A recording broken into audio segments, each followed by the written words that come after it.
Good morning sa lahat. And we praise and thank the Lord for this last Sunday of March.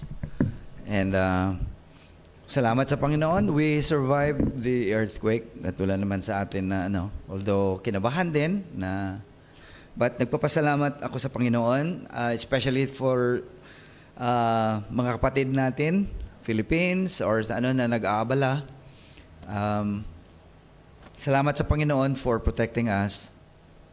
At normal lang naman na kinabahan because we are not expecting anything like that dito sa Bangkok especially, no? Pero salamat sa Panginoon. Tuloy tayo sa ating The topic that I have, well, as I've said before, na this is the continuation of my book reading ko. Pero I try to, kasi sa gospel siya may apat tayo na source, which is Matthew, di ba? Matthew, Mark, Luke, and John. Matthew, Mark, Luke. When I was reading in Luke, pero medyo may nakita ako na sabi ko, mas maganda dito sa Mark. So I went to Mark, kasi may na-skip si Luke na mga happenings, may mga pangyayari. So pumunta ako doon sa Mark para maintindihan konti. That's why we have Mark chapter 4, 1 up to 9 today.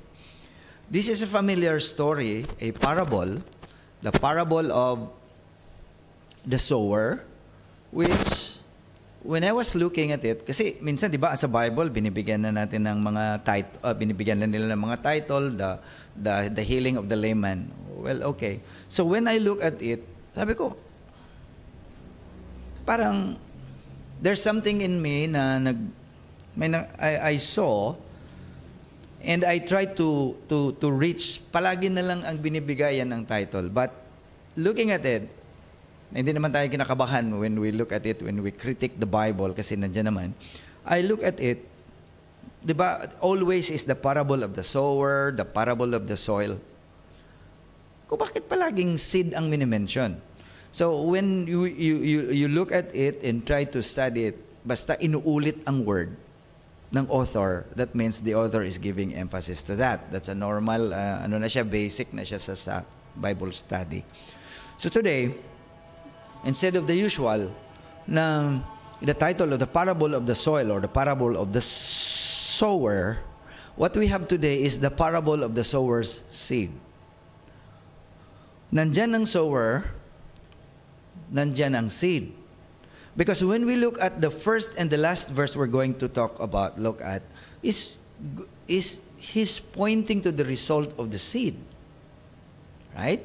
So it is proper to look at it and then look more closely on the seed na hindi natin siya ma-miss.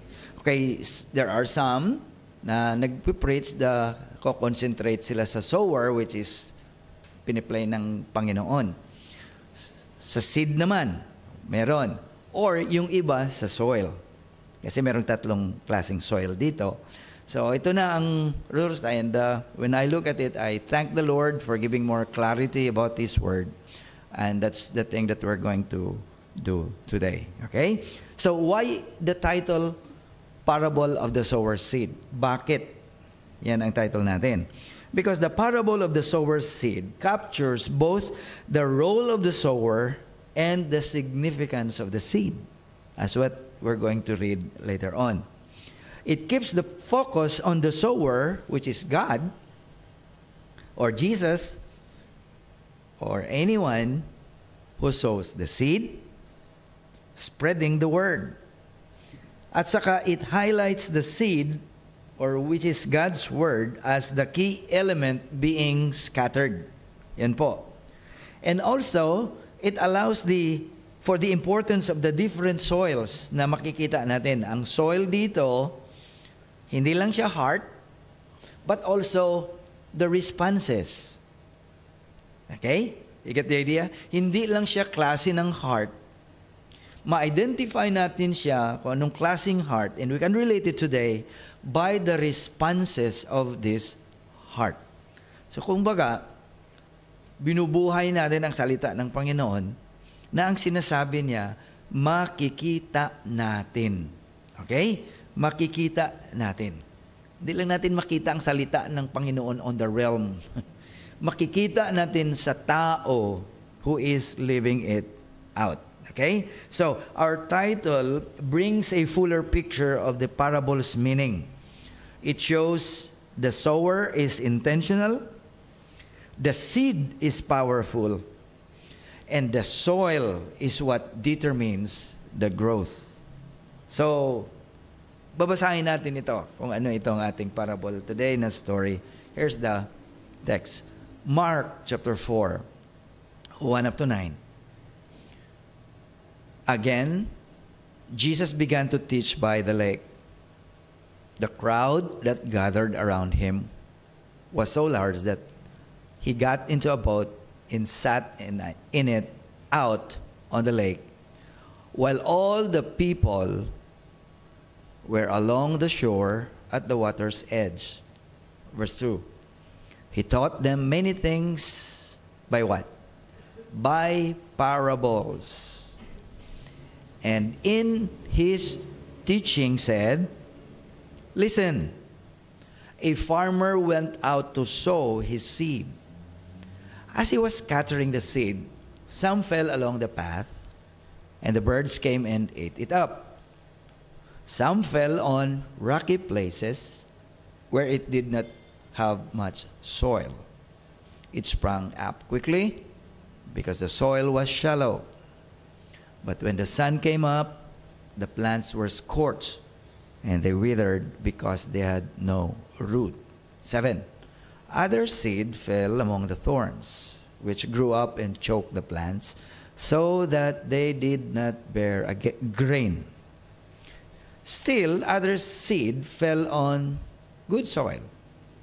It came up, grew, and produced a crop, some multiplying 30, some 60, some 100 times. Last verse. Then Jesus said, whoever has ears to hear, let them hear. Let's pray.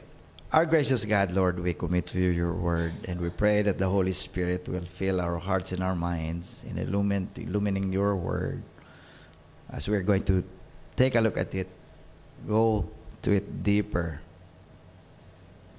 and live it out, and even help us, Lord, to see these things being lived out. Whoever those people live out, makikita namin ang picture nito. And while other people will see us also as a picture of this, if we're going to live out your word. Help us, Lord. Fill this place with the presence of the Holy Spirit. And bless your word to all those who are going to listen. In Jesus' name we pray. Amen. Christ unveiled his mysteries of his kingdom through the use of parables. Parable. May conversation si Jesus sa kanyang mga disciples. Sabi ng mga disciples, tanong nila, Lord, why are you always teaching in parables? Alam niyo kung bakit ang sagot ni Jesus? Ang mga parables is just like things na hindi mo siya. Well, of course, ang meaning ng parable is simple. Earthly story with a heavenly meaning. Isa pa, sabi ni Jesus, I'm only going to reveal secret things sa inyo, but I'm not going to reveal it to others. You know what that means?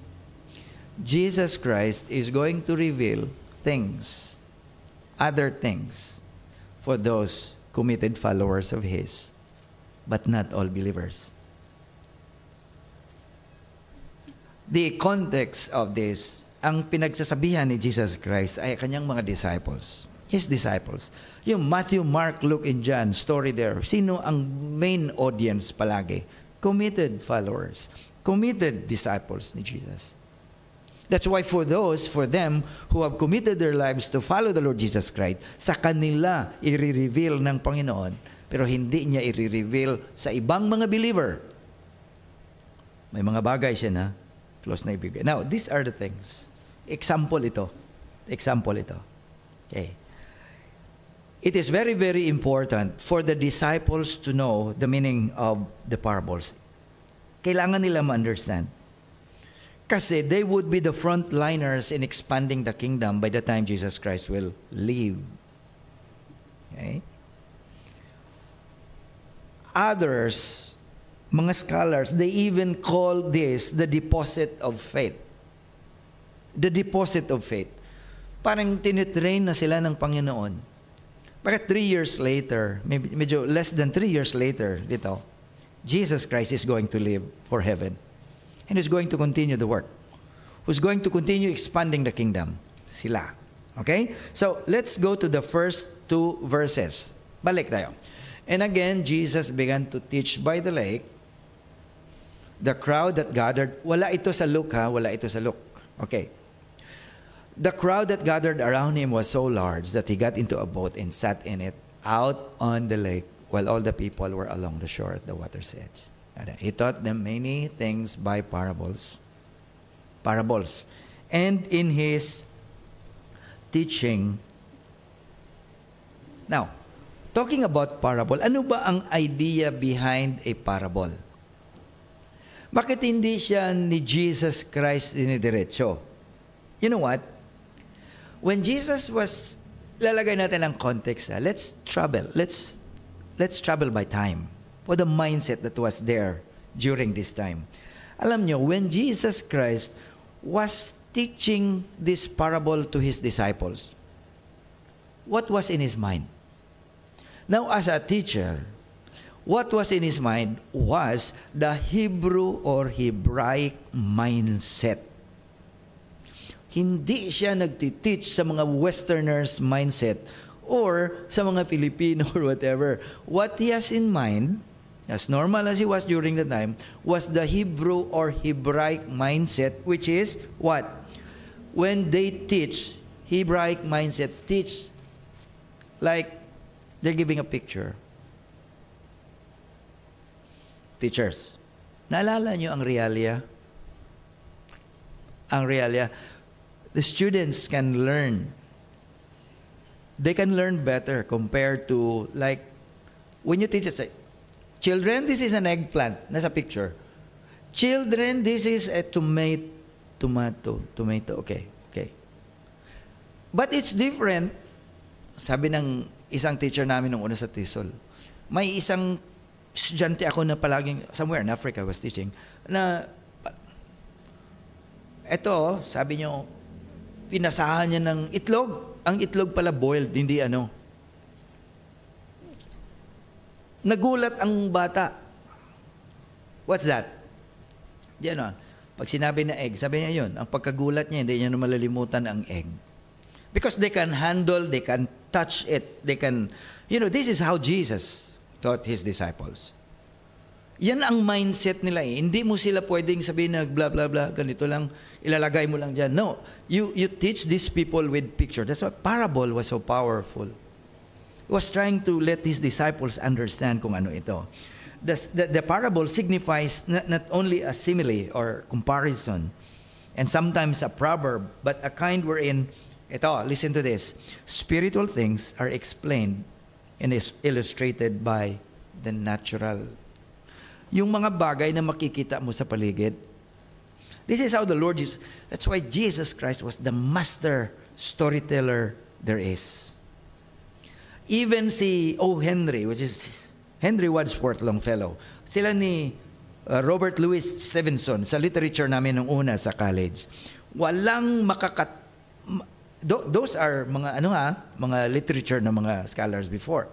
Sabi nila, nothing can defeat ang the best short story that ever told. Ito ang The Prodigal Son.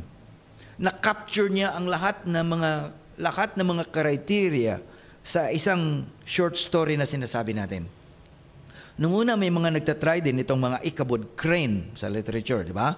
So, ang dami pero sabi nila nothing can beat this parable of the prodigal son.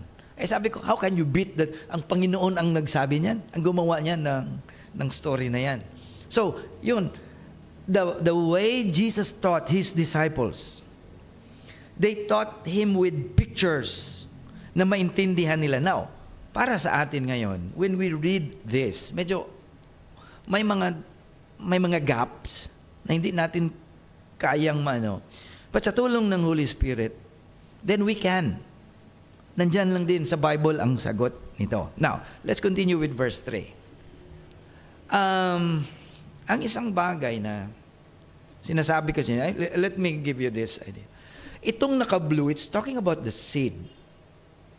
Seed, some eat plants, they. Talking about the seed. That's why, sabi ko, how come is it the parable of the sower when in fact, most of the things are talking about the seed? So meaning, ang author, even the Lord Jesus Christ, is something there which is hidden na mamaya, kung tingnan natin itong verse, talagang nagbibigay siya ng emphasis sa seed. Tingnan yung verse 8. Still other seed fell on the good soil. Anong seed? It came up and grew and produced a crop. Some multiplying 30, 60, 100 times. We're going to talk about that later on. May na-discover ako dyan na maganda. Okay? So, now, if we are going to talk about, and this verses talks about and concentrates sa seed, the first question we're going to ask, where did the seed come from? The seed is the Word of God. Saan nanggaling ang seed? Was it being copied? Was it being quoted? Was it being read or nabasa ba ito kung saan-saan na lang? Now, allow us to give the answer to this question through this verse. Ito siya. 2 Timothy 3:16. All Scripture is God-breathed. Yan lang. And it's useful for teaching, rebuking, correcting, training in righteousness. So saan nang galing ang seed? Saan nang galing ang word? Saan nang galing ang Scripture? It is God-breathed. In other words, Scripture, word, or Bible comes directly from God. It comes directly from the sower. Right? Now, ang sabi dito sa story, the sower sow seeds. Next question, what type of soil was the seed sown? According to the parable, may mga klaseng seed or soil that dun, it's where the seeds fell. Right? Now, hindi lang natin tingnan ano ang klase ng mga soil, kung saan nilagay ang mga seeds. We're also going to look at the factors that hinder the seed from growing. Okay, kaya yan ang story. Now, what type of soil? Si Jesus nag-describe ng 4 na klase na soil, but hindi lang siya nag-reply. Now, the seed, according to some scholars and according to some preaching pastors, which is correct, the types of soil represents the kind of heart na nag-receive ng seed. Okay? But when I look at it, sabi ko, paano ito maging relevant today? Now, hindi lang pala heart dito ang pinapakita sa atin, but a careful look at it, the heart also talks about the responses. Di ba? Ang klase ng mga responses sa pagtanggap ng seed. Each soil illustrates a factor that can hinder spiritual growth. Kaya when we look at the parable, it's a picture. Yun pala, kung tinitingnan mo, ano bang sinasabi dyan pala? It talks about the heart, it talks about the responses, and it talks about the things that hinders our spiritual growth.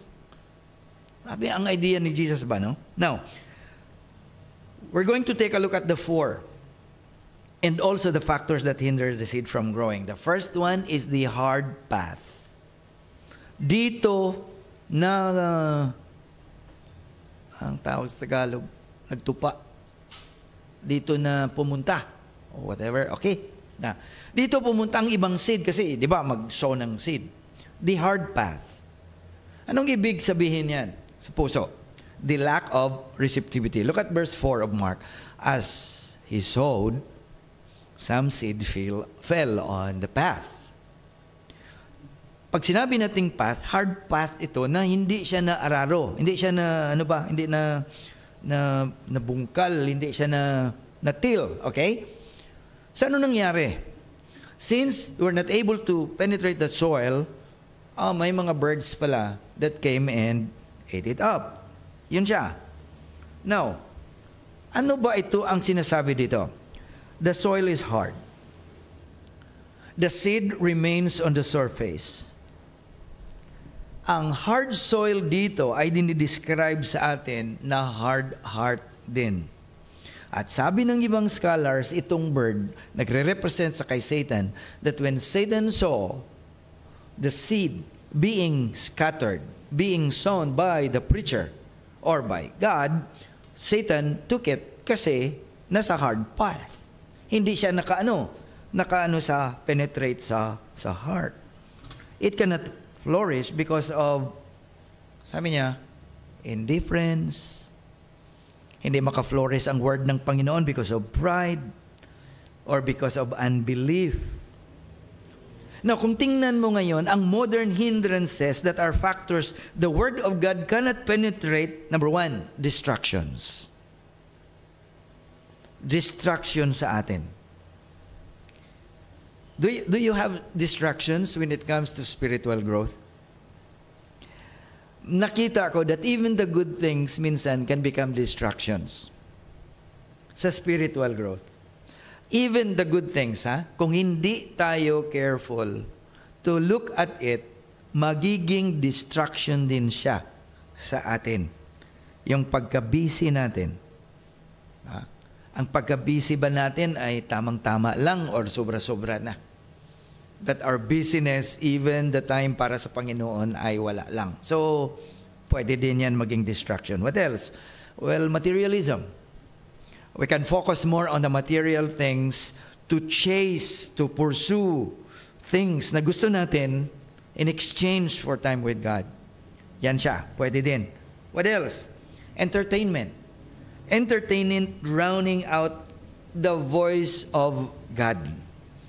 Well, kung pabayaan lang natin ang self natin, siguro hindi lang natin na-notice many hours na tayo dyan nakafocus. Even ako minsan nabibiktima ako niyan eh.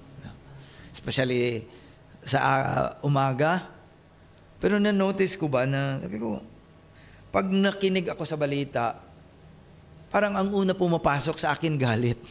You know that? Galit ba? Parang gusto kong mag-pour out din, gusto ko din magsabi. Pero hindi kasi pwede na mag-comment. Hindi kasi pwede magsabi. Mabuti na lang may mga emoticon. Ayun na lang. Una. Pwede ka So, can you imagine kung yan ang unang bagay na papasok sa mind mo every day? And then later on, I realized, sabi ko, will I start my day like this? So, pagbaba ko, medyo bawi naman konti.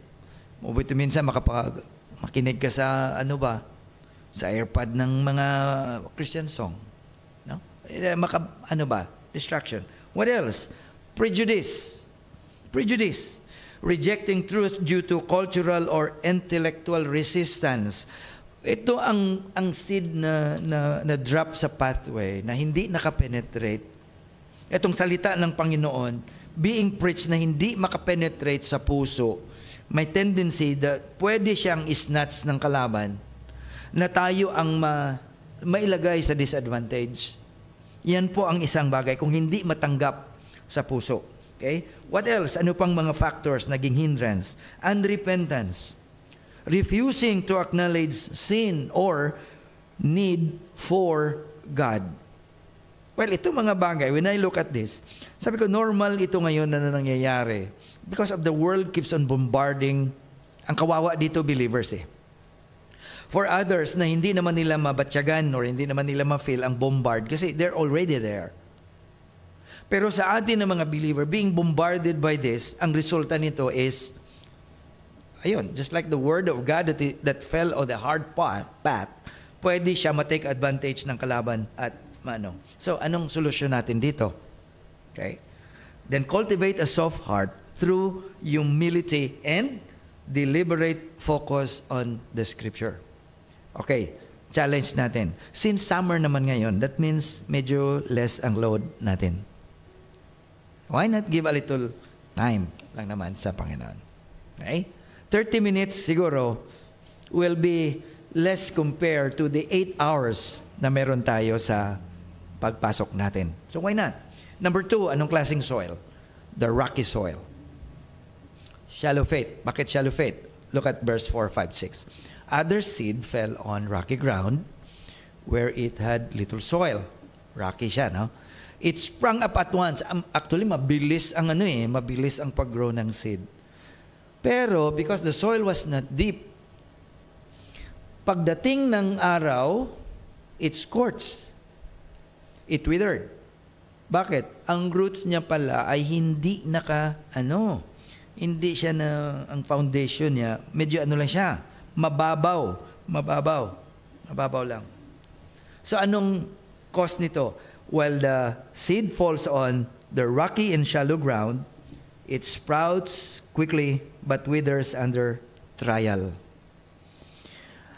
Kung hindi pala makapenetrate ang salita ng Panginoon sa atin, darating ang araw, at darating palagi yan, na may mga trial at problema na ang Word of God, since hindi nakapenetrate, hindi siya nakapagbigay ng kalakasan sa atin. Hindi siya nakapagbigay ng resilience sa atin.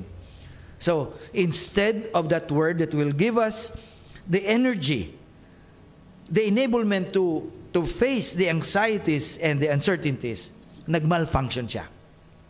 Kasi hindi siya nakatake root. Now, what are the modern hindrances today?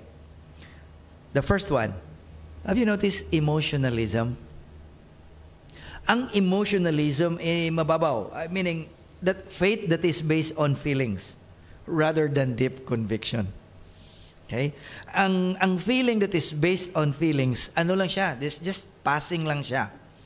When storms come, when trials come, then upod man siya.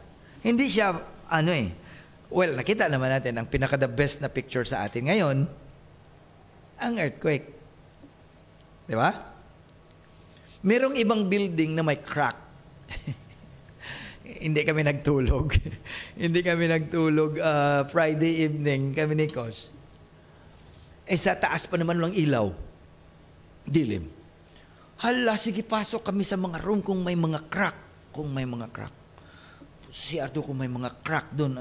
Sabi ko, baka multo ang makita natin dito. Hindi naman crack.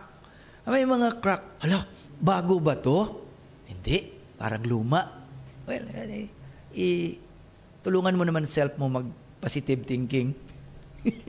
Hala, may mga crack. Hindi, luma to dad. Okay, luma yan, no? Okay, luma yan.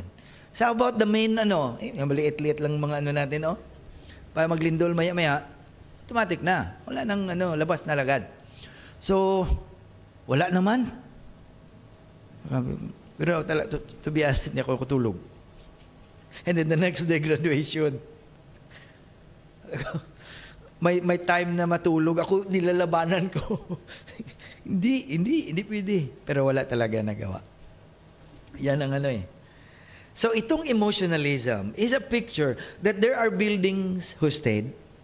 Yan ang is under construction pa. Bagong-bago pa. Siguro hindi pa And there are buildings here na nagstay na medyo iba. Yan din ang test. Yan, kagaya niyan ang test sa atin. Well, kung sino ang engineer nun, nako, ang construction company nyo baka wala ng So everybody now is doubting their building, hindi na aakyat doon kasi takot, whatever. Mayroong isang foundation dito na nag-announce, kung sino sa inyo na hindi gusto nyo mag-uwi sa inyong kondo, we offer you a place to stay and sleep. Pero we promise you, we are not going to convert you. Ano ba yung religion? Yeah, we promise sa inyo, hindi namin kayo i-convert. Okay, tulog lang kayo dito, we can serve you with food. Ganun. So, emotionalism. What else? Ano ba? kung lack of faith, lack of depth. Persecution or hardships. Abandoning faith when criticized. Abandoning faith when suffering comes. Yun. And then what else? Ito po, it also talks about the lack of discipleship sa loob ng church. No effort to study the Bible or build spiritual resilience. It's a picture, no? Ang ganda ng building na makita natin na walang spiritual resilience, then it will collapse. So anong ibig sabihin ng ikalawang soil dito sa atin? Then let us develop roots through prayer, through community, through perseverance, through things na magawa natin para sa Panginoon. The third one, the thorny soil. Itong thorny soil, it talks about competing priorities. Verse 7, some seed fell among thorns, and the thorns grew up. Actually, ang picture nito, nag-grow ang seed, nag-grow din ang thorns, nag-gray sila, and it produced no grain. Anong ginawa ng thorns? Gin-choke niya. Now, if you're familiar with farming sa sugarcane, may mga times nung una, tituruan kami nila tatay, napunta doon. Sabi niya, itong mga tanim na ito, kunin mo to while they are still growing up. They grow together with sugarcane. Anong ginagawa nila? Maya-maya, they try to encircle the maya, i-choke nila ang i-choke nila ang sugarcane. Patay. Sabi niya, hindi na kailangan mo. Ang sekreto niyan, you look for the roots, uproot it, and just let it. Maano lang yan, mag-dry ang leaves niya, and then wala na. That's the thing. Ito din ang thorny soil. Since the seed fell among the thorns, nag-contest sila palaki, and then later on, wala magawa ang seed. Now, some seed fell on thorny ground. That is, worldly cares. Competing priorities. Worldly cares choke a Christian. Na-choke siya, na-focus siya sa mga worldly cares, things only that are like material things. Like things na it will not last like the eternal things. Doon na-focus. Nakuha. When I think of this, sabi ko, grabe pala ang technique ng ating kalaban. No? He's not going to stop you.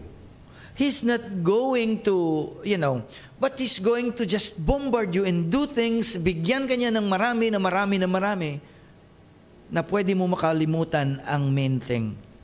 Machuchok ka sa kadami. Machuchok ka sa opportunity. Machuchok ka sa kadami na sabi mo, grabe na blessing, no? Grabe, no? Sunod-sunod na blessing. Pinapakita sa iyo ang marami, kung ito, maganda ito, ganito. But later on, you realize na chuchuchok ka na. May competing priorities na ang priorities natin ay hindi na sa Panginoon. Una, ngayon, kung tingnan natin, these are factors that the Word of God cannot penetrate sa atin. Just like this, una, wealth and greed. The pursuit of money, the pursuit of having more income over God's kingdom. Ito ang winawar ng Panginoon sa mga disciples niya. Kita mo si Peter may tendency na magbalik sa kanyang business. Si Matthew, taga BIR. Oh. Sino pa? Sila ni John, may fishing magnate sila. Or what? Okay, there are tendencies. Ganito ang buhay ng disciple. Meron, hindi ka magsabi na committed ka na, hindi ka atakin ng kalaban to take you off from that commitment. And He's going to offer you good things, good opportunities. I-choke ka niya na later on, the one good and main thing, nawala na. You see the idea? I-ano ka niya ba? I-bombard ka niya ng marami. Nawala ka ng pipilian, busy ka na at mawala. What else? Ano pang nag-choke? Anxiety. Worry, over-worrying. Sa pag-trust sa Panginoon, it can choke your spiritual growth. And also sinful habits like addictions, unhealthy relationships, o mga idols ngayon, yan ang makachoke sa relationship natin sa Panginoon. Number 4, the good soil. Ito po, ang good soil, dito pumunta ang ibang soil. Verse 8, And some seed fell on rich soil. Anong nang resulta? Produce fruit. It came up and grew and yielded 30, 60, 100-fold. Hey, it is a picture where the Word of God fell on the receptive heart. Pagkatapos na nurtured and pagkatapos nagbunga. Nagbunga. Okay? You see the difference sa tatlo? Hard path, stony, thorny, and then good. Sa apat, ang good lang ang naka-reproduce. Okay? Now, ang modern application natin ngayon, makikita mo na ang Word of God truly fell on the good soil, which is a receptive heart, kung ang tao meron siyang obedience. Right? So nga, picture ito sa atin eh. So how can we see a person who has a good heart or has a good soil? Hindi lang pala siya tao na generous na nagbibigay. Hindi lang pala siya tao na always smiling.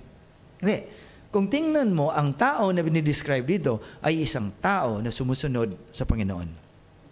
Mainly obedient to God and His Word. Okay? What else? Discipleship. Ang ikalawa, mentoring others.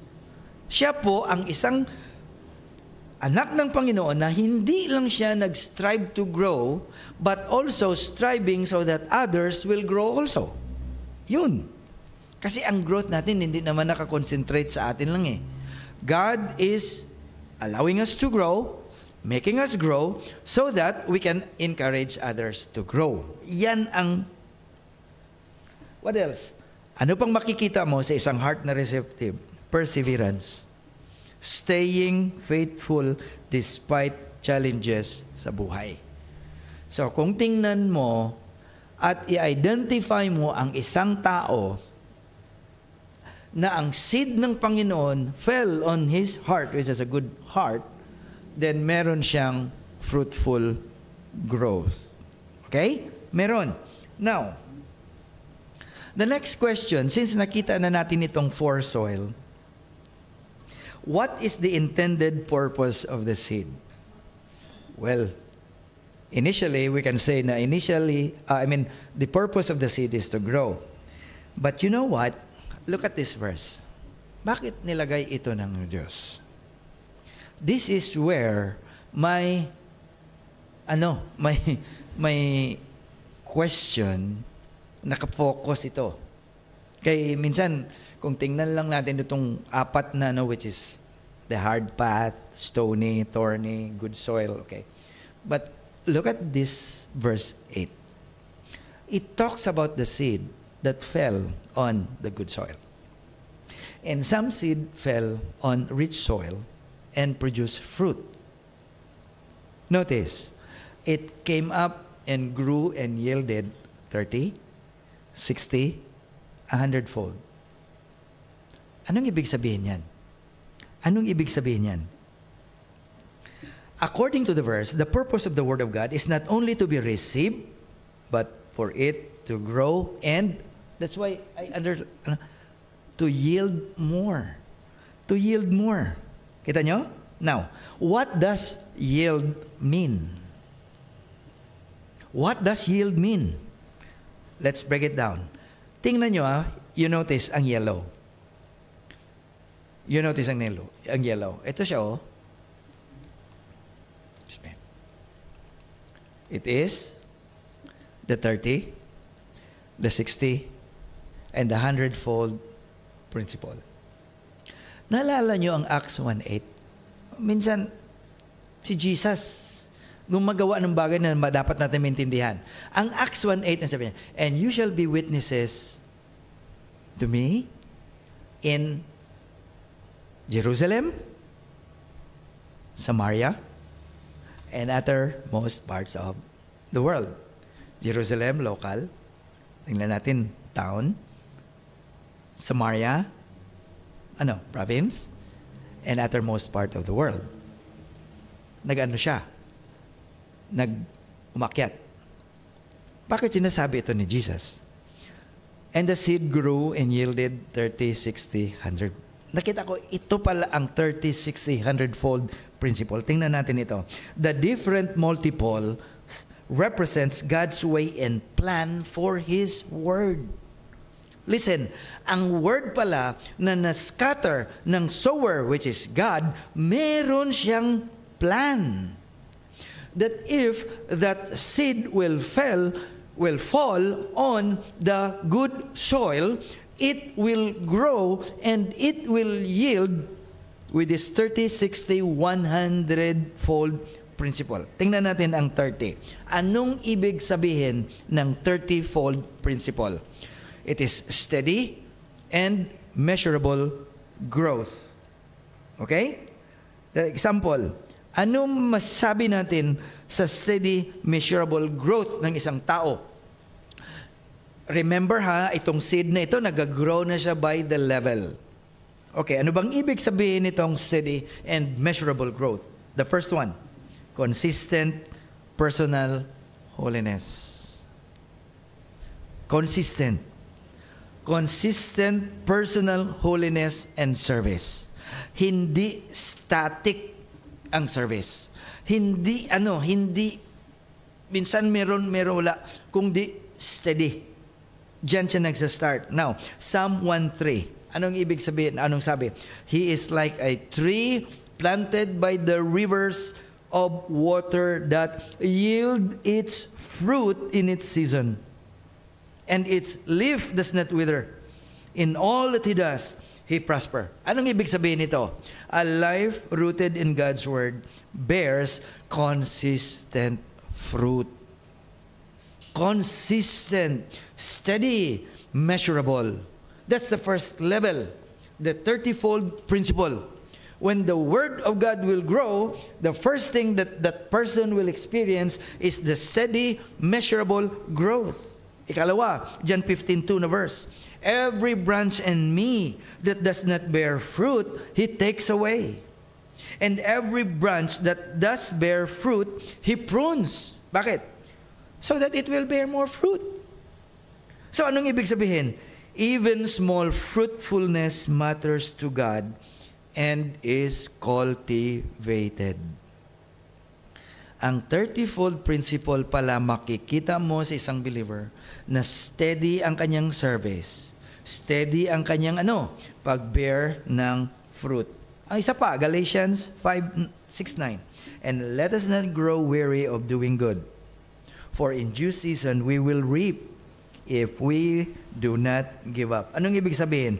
Faithfulness in small things leads to harvest. May aanihin ka talaga. So you see, ito palang ibig sabihin ni Jesus. That when the seed will fall on the soft ground, receptive heart, una-una, ito siya. Okay? That is the 30-fold principle, which is, steady and measurable growth. How about 60-fold? Tingnan natin. Significant influence. Tumataas ang level. Okay? For example, evangelism and discipleship. Mentoring. Nagbe-bear ka ng fruit sa 30. And now as you bear fruit, you go to the next level of mentoring others na. Mentoring others. Proverbs 11:30. The fruit of the righteous is a tree of life. And whoever captures souls is wise. You know other translation? Whoever wins souls is wise. Sabi ng Proverbs. Proverbs 11:30. Anong ibig sabihin yan? Righteous living naturally draws others to God. Sabi no? If we live righteously according to the Word of God, then it will draw others automatically to God. Our lives become a living Bible. Okay? Yan na siya. Nandyan na siya sa 60-fold principle. Significant na ang influence mo sa iba, makikita na nila. They come to you for advices. They come to you for things na anong masabi mo dito kasi nakita nila ang life mo is you're living a righteous life. Okay? Matthew 28:19-20, go therefore make disciples of all nations. Anong ibig sabihin?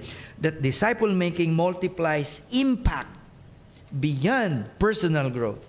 Hindi ka lang nag-grow personally, but your life has become an impact to others. Okay? 1 Thessalonians 2.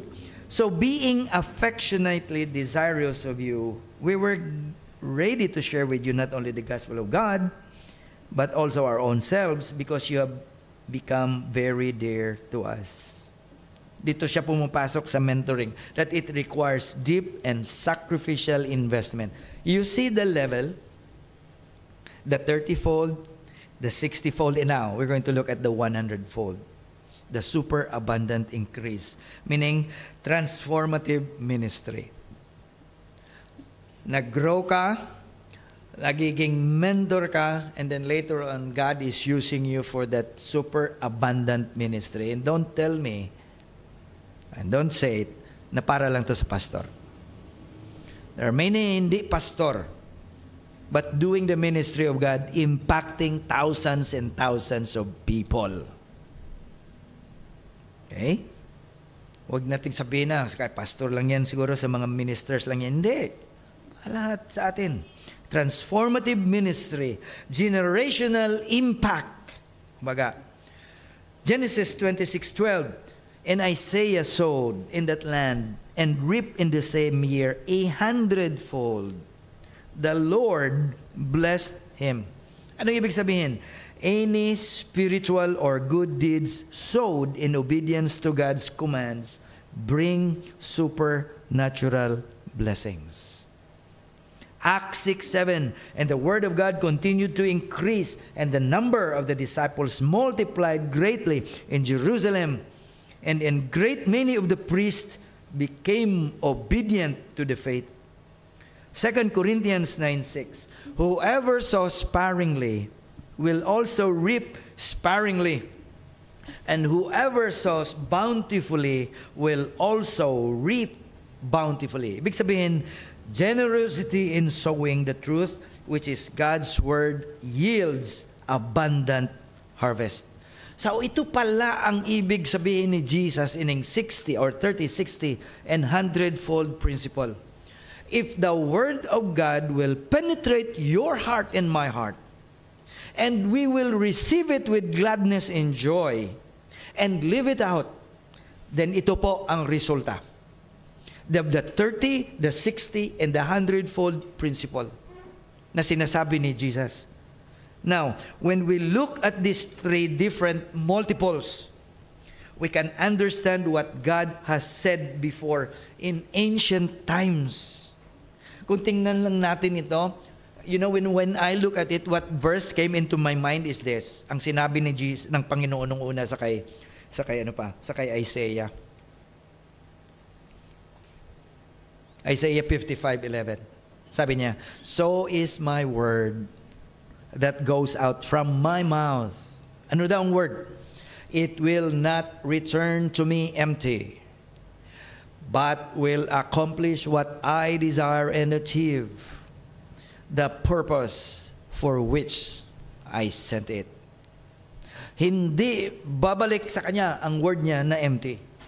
If the word of God will be received with a good soil in the receptive heart, the word of God will not return to him empty, but will accomplish what he has desired for each and every one of us. Nakita niyo ang blessing? Kung tatanggapin natin ang salita ng Panginoon, a soft heart, that's why, di ba, sinasabi natin palagi, that before tayo papasok sa place of worship, let us always first ask for forgiveness so that God will make us worthy to worship Him. Ikalawa, pray natin na ang puso natin, that God will give us a soft and receptive heart so that the Holy Spirit can work out and the Word of God can penetrate sa buhay natin. And also, ask the Holy Spirit to enable us to live it out.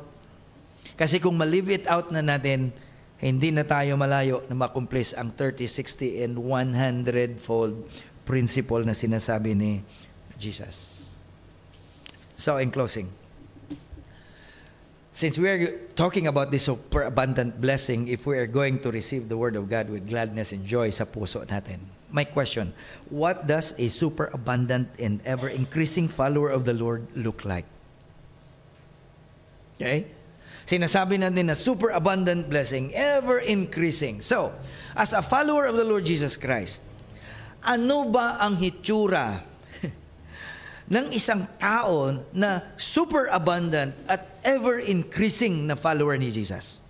Paano natin siya ma-identify ngayon?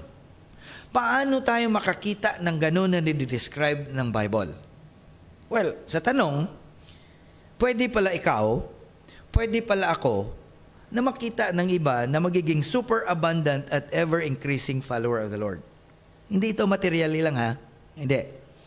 At lahat, intindihan natin yan. Now, what does a superabundant, ever-increasing follower of the Lord look like? You know, ito, ang characteristic ng isang ever-increasing follower of the Lord, Jesus, is, number 1, kinuha natin yan sa Mark 4:1-9, receives the word with an open heart. Nag-joke kami nung una sa church na kung makaparinig ka ng Word of God, tatay ko ang I grew up hearing my tatay preaching. And then mostly kilala mo ang sa church, familiar ka, growing up in that church. Pag nag-preach si tatay na may matouch ng isang ala, parang maisip, si ano yan? Si ano yan? Ay, bagay yan kay ano? Si ano yan? Oh. Kung minsan ang joke ng mga anak ng pastor, pag bumanat ang tatay na magwali, sabi nila, oh, take over. Take over para ang sa likod, diretso ang salita ng Panginoon. Kung sino ang sa likod, siya ang tatamaan. That's a joke. Receive the word with an open heart. Meron increasing hunger for the word of God and God's presence. Meron ba tayo niyan? Nag-i-increase ba? Nag-i-increase ba? Itong aming Bible study, method of Bible study, sabi ko maganda. Kasi when you apply the principle, nag-i-increase ang hunger mo for God's Word. Sinilo si Jeruel na ano nila yan, na experience and they told me about it. Sabi niya, Pastor, grabe no? Nag-increase ba na parang hindi mo lang malaman ilang oras ka na pala. Increase hunger. Unlike the hard soil, the hard path, a true disciple is receptive and eager to hear and apply God's Word. Kaya nga sa atin dito, we make it a standard at every time we look at the Word of God, we'll also ask God to give us the wisdom how we are going to apply the Word of God. Kasi hindi lang naman yan tingnan natin at mga syntax or whatever. Ang importante is to teach us how to live it out. Kaya yan ang practical. That is when the Word of God becomes alive. If you and I are going to live the Word of God. Number 2, it develops deep roots in Christ. Ang earthquake, literally, ay isang test. But when we look at it spiritually, kung ano kataas ng building na nag-collapse, yan din ang picture sa atin kung ano kalaki ang mga trials sa problema na ma-encounter natin. And that will reveal our heart. You know, when I was thinking about this, the parable of the soil, the parable of the sower's seed, nakita ko na maintindihan natin ito, ang parable na ito parang character reveal. Spiritual character reveal. Kumbaga, pinuntahan tayo ng salita ng Panginoon, lumapit ang salita ng Panginoon to make us understand who we are. Okay? To let us understand kung ano ba, ano ng level ng spiritual life natin. So ano ba? Nagde-develop ba tayo ng deep roots in Christ? Or baka palagi ang Word of God, ang attitude ng puso natin ay stony ground? No? Ang bilis niya na mag-grow, pero ang bilis niya rin mawala. Kasi hindi nag-take root ang Word of God. Number 3, it resists worldly distractions. Unlike the thorny soil, they are not consumed by worries, riches, or pleasures that choke spiritual growth. A life that reflects Christ's love and Okay. Kung ano man ang mga worldly distraction, pwede na siya meron na siyang lakas to set aside sa mga worldly distraction. Meron na. Pwede niya sabihin, oops, hindi to pwede kasi committed na ako dito sa Panginoon. Meron na siyang lakas. Nung una, wala pa. Ang dali-dali niya lang madala. No? Ang dali-dali niya lang ma-invite or whatever things, the word, na parang hindi lang ma-fulfill ang ano. And then the last one, it bears much fruit. Well, remember na ang fruit dito na sinasabi ay hindi naman ito wealth, ha? But Christ-like character and kingdom impact. Yan po ang fruit. Okay? Character. Character, hindi material thing. Character. Huli na yan ang material. Character or Christ-like character and kingdom impact. Yan po ang ibig sabihin.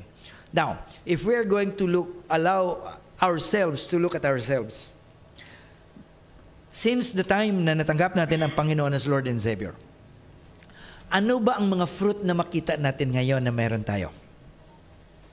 When it comes to Christ-like character, meron na ba tayo ma-identify sa sarili natin na na-develop natin yan?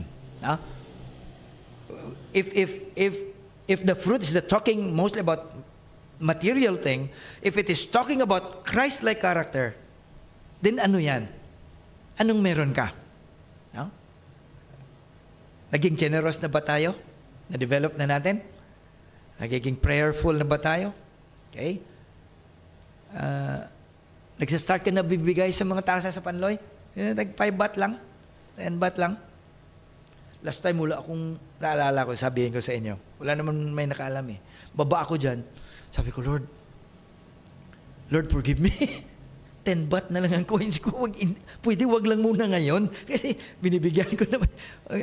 Lord, pwede? Wala ko. Kung lakarin kong init. Lord, pwede, sinsya lang muna, 10 baht na lang ang ano ko. Ewan ko kung anong sagot sa akin ng Diyos. Pero naging, mga maliit ba ng mga bagay? Okay, so yan. A growing influence that lead others to Jesus. Sa influence mo lang, malid mong iba papunta kay Jesus. Grabe, no? Because of your generosity, because of your goodness sa ibang tao, then that's the thing that led them to the Lord Jesus Christ. That led them to know and that led them to ask more, to be curious about, ano bang nasa iyo? Ano mga bagay na yan? Okay? Showing growth in faith, in character, and kingdom impact. Yan po. So, ito siya. Ito po ang mga bagay na makita mo sa isang tao that is ever increasing, especially a follower of the Lord Jesus Christ and growing in faith. Ito siya. So lastly, ano ba ang atin dito? When we look at the topic we have today in the lesson that God has given us, nakita ko na itong mga bagay na binibigay sa atin na yun ng Panginoon, good seasons and bad seasons of life may come. Tandaan natin yan. That I think that's going to be normal as long as we live. Good and bad seasons of life may come. But remember, whether good or bad, hindi lang naman natin sabihin ang bad lang ang time, no?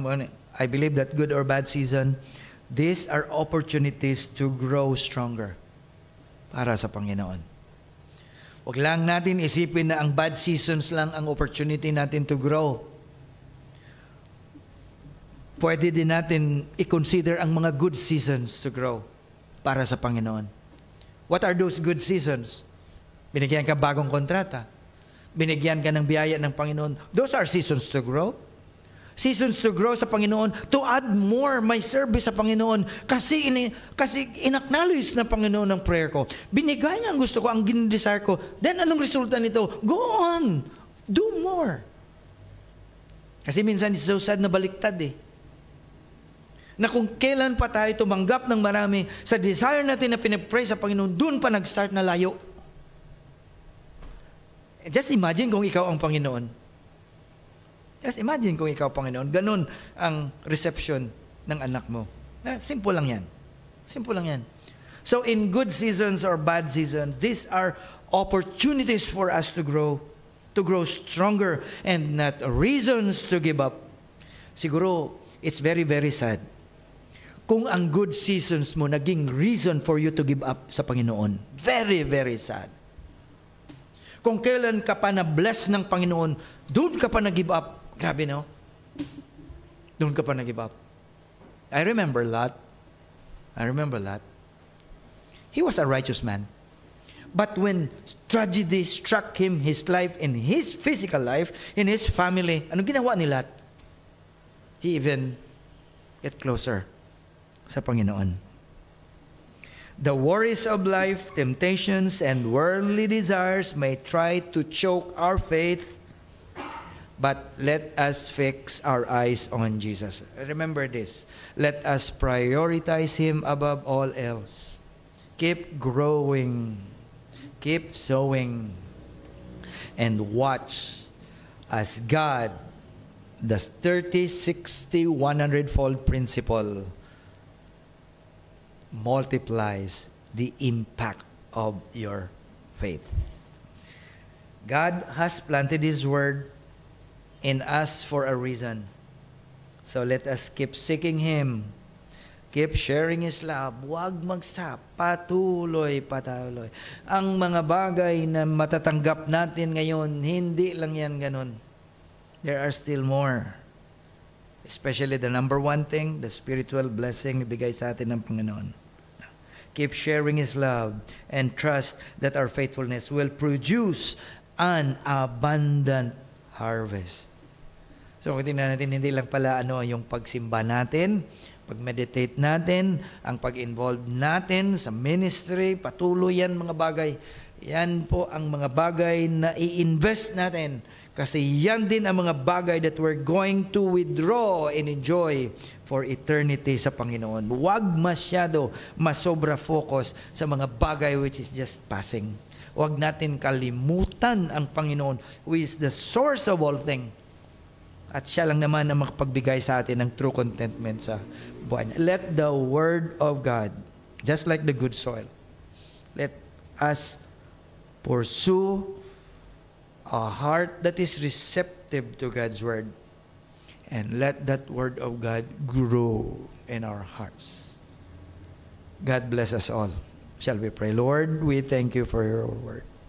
A reminder for us. Since the world is constantly bombarding us with influences, with mindset that is far from your Word, far from the pathway you have laid for us, Lord, we thank you for the timely reminder for us as we continue to journey and navigate this life with your Word and with the Word, which is Jesus Christ Himself. Lord, we believe we can overcome because of you, because of your Word, and because of the Holy Spirit. We can continue to be overcomers so that our life will point others to our loving Savior, which is Jesus Christ. In Jesus' name we pray. Amen.